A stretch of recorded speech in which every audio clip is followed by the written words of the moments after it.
जगदेव बाबू के सपना को साकार करने के लिए लोग बताते हैं कि जगदेव बाबू के सपना को हम एक बार नहीं, 2 बार नहीं, 100 बार उनकी शहादत को हम साकार करेंगे। लेकिन हम कहते हैं कि आप यहाँ पर जो लोग हैं, जगदेव बाबू के सपना को साकार करने के लिए ये केवल राजनीति करने से नहीं होगा।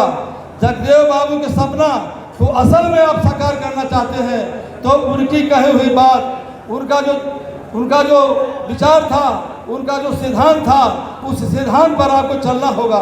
जब तक आप उनके सिद्धांतों पर नहीं चलेंगे तब तक आप उनके सपना को साकार नहीं करेंगे।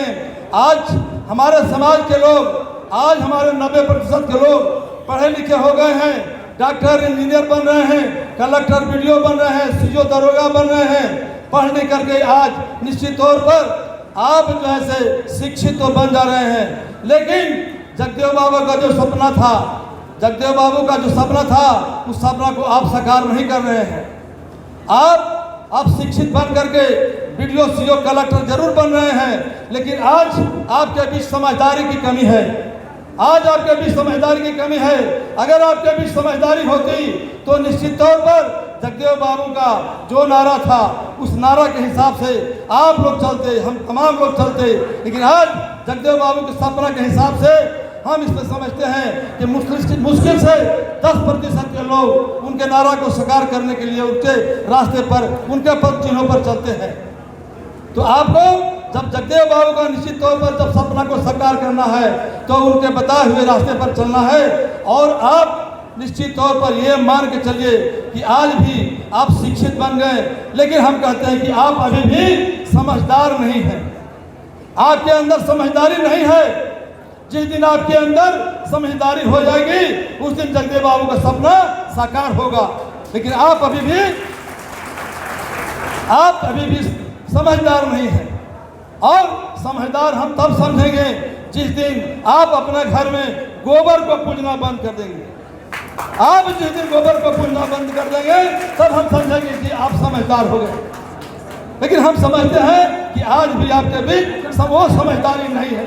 आज 90% के लोग, हम समझते हैं कि इसमें आए हुए तमाम लोग जो हैं 10% को छोड़कर 90% के लोग यहाँ पर गोबर को पूजते हैं।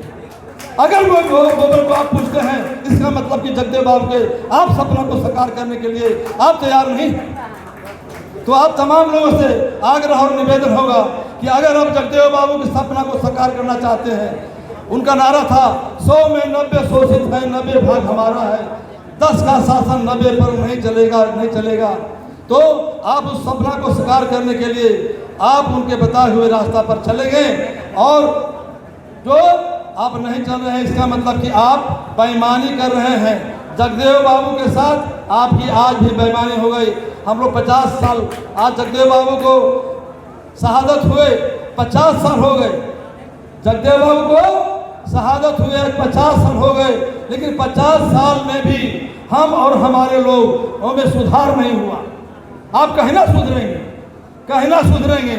आप अपने बेटा पर छोड़ देंगे, बेटा कहेगा कि वो हमारा बेटा पर छोड़ देंगे, तो सारे अपने पल्ला को केवल झाड़ने के लिए आप यहाँ हैं। केवल अपना पल्ला झाड़ लेंगे कि हम अपना कार्यक्रम के बाद जगदेव बाबू का सपना हमारा बेटवा करेगा, बेटवा कहेगा कि नतिया करेगा।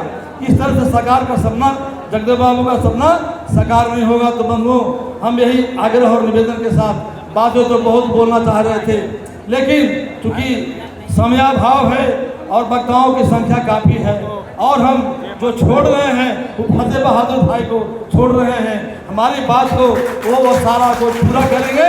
इसलिए इन्हीं चंद शब्दों के साथ मैं पुनः अपने तरफ से आए हुए अतिथियों को हार्दिक अभिनंदन करते हुए और जगदेव बाबू के चरणों में पुष्प अर्पित करते हुए अपनी बारी को विराम देता हूँ।